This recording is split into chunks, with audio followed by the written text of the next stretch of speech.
J'appelle pour vous Patrick Lossage et Hop Yofunga ce soir, mesdames et messieurs. On applaudit à ce binôme qui s'organise sur scène. On applaudit Maboko. L'important est-il de participer? L'important est-il de participer?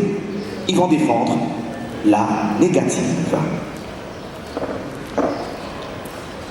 Mesdames et messieurs, en 1908, l'évêque de Pennsylvanie s'adressa aux athlètes des Jeux Olympiques, affirmant que l'important était de participer.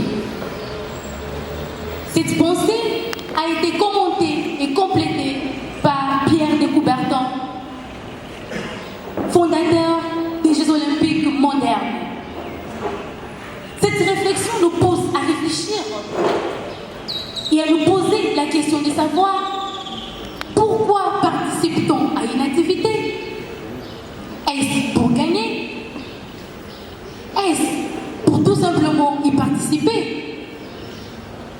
Mesdames et messieurs, dans cette réflexion, nous allons démontrer que l'important n'est pas de participer, mais de gagner. Autrement dit, l'important, c'est de s'engager dans une compétition et de réussir. Être là est insuffisant. Sous le but d'être là et en étant las. Autrement dit, la participation peut avoir une utilité, doit être active.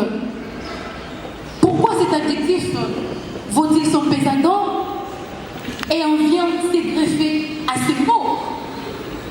C'est sa zambage, mesdames et messieurs, parce qu'il existe de la participation passive. En effet, la participation n'est pas que synonyme de la présence. Alors, il faudra bien se méfier d'elle, car il n'y a aucune plus-value. Uniquement participer, les chefs les font à référence tout le temps. Par quelle émotion se passerait un homme qui convient à une réunion de participation qui n'accorde aucun intérêt à l'activité par leur ministre? Il serait certainement aux abois, ô combien peiné. Et si la participation suffisait, alors la présence de ces chaises que je vois ici devant allait déjà suffire pour que ce que nous voulions transmettre comme message soit bien compris. Pourquoi participe-t-on? Je m'en vais marteler sur le domaine sportif pour dire que l'important n'est pas de participer.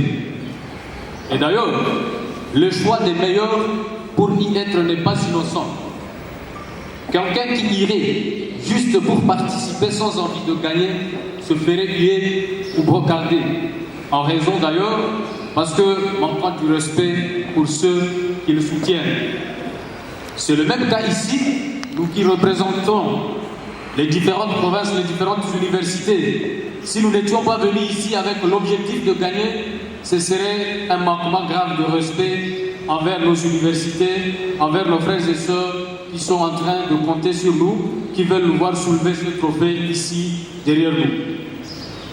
Les sportifs qui participent à une compétition se présentent avec l'idée de gagner. Ils y vont avec un niveau élevé de compétitivité. Un vrai sportif en compétition ne voit que sa grandeur. C'est ce que nous devons retenir.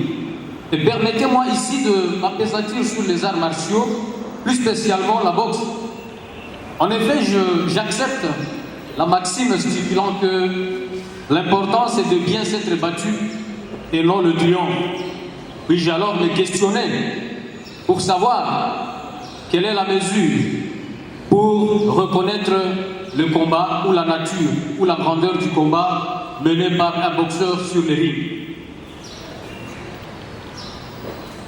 Vous et moi, nous sommes tous conscients et n'avons pas l'intention de nier que dans ce cas, le boxeur qui serait déclaré meilleur et pour qui le combat aura été qualifié d'être le plus beau combat, c'est celui qui remportera le trophée. Ça, je suis sûr et j'ai l'impression que vous également, vous êtes d'accord avec moi. Assurément, vous n'allez pas dire le contraire. L'athlète, sa motivation, son combat, c'est de gagner. C'est ça l'objectif visé. C'est en fait la détermination pour la victoire, pour l'évolution, pour le prix à gagner qui motive davantage un athlète et les contraint à se montrer plus performant que tous les autres. Mohamed Ali, le grand boxeur de tout le temps, comme on le reconnaît ici tous, n'avait-il pas raison de dire que la volonté de gagner est plus importante, mais la volonté de se préparer compte davantage? Pour ceux qu'on sait et ces pratiquants boxeurs, l'important c'est que la préparation précède la victoire. Et nous le savons tous bien que tous les athlètes, avant de se présenter sur le ring ou dans une compétition, se préparent ardemment. Donc la préparation, excusez-moi, est faite pour ramener la victoire. Et donc, l'important n'est pas de participer, mais l'important c'est de gagner. Si l'important était de participer, on ne prendrait pas tout ce temps pour se préparer psychologiquement, physiquement, et même mener des études sur les adversaires. Sur le plan académique, mesdames et messieurs, les pédagogistes et les andragogistes réfléchissent sur les méthodes pouvant permettre aux élèves et aux étudiants de réfléchir, de participer afin de réussir.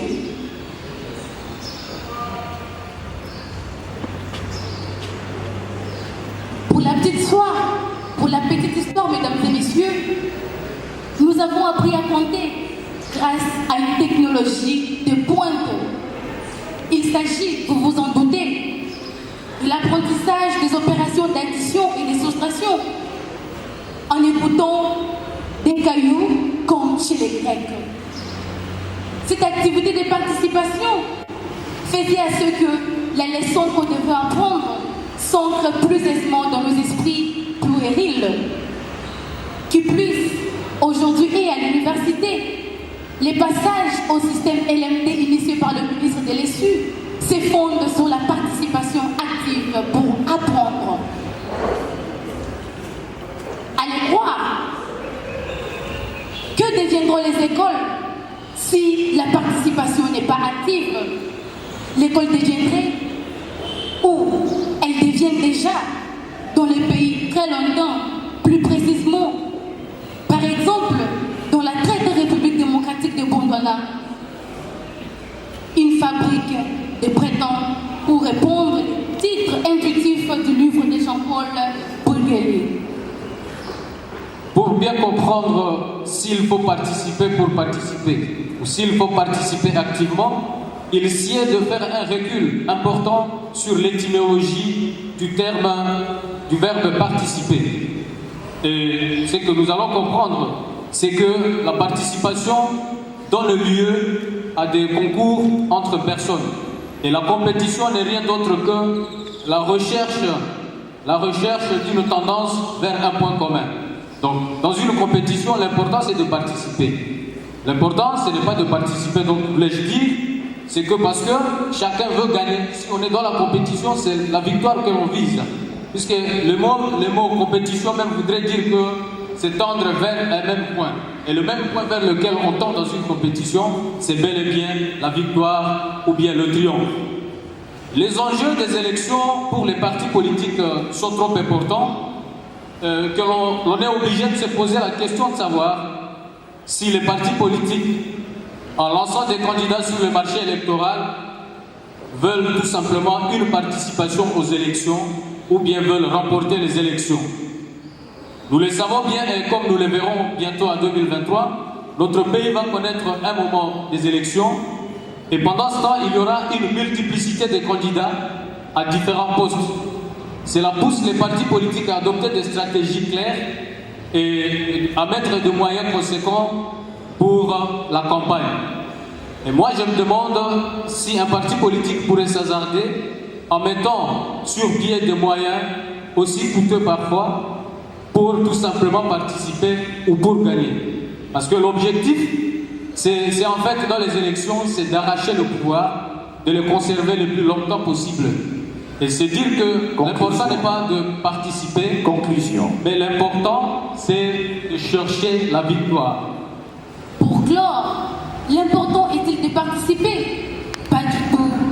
En revanche, la participation est importante si elle est active. Une simple participation n'est pas importante. Si la participation seule était importante, nous n'arriverons pas à ce concours national d'éloquence. Comme dans un proverbe de chez nous dit, le feu brûle si haut si chacun y apporte un morceau de bois. Il ne suffit pas de venir, il suffit de venir avec son morceau de bois. La nuance est prouvée, mesdames et messieurs. Voilà, merci.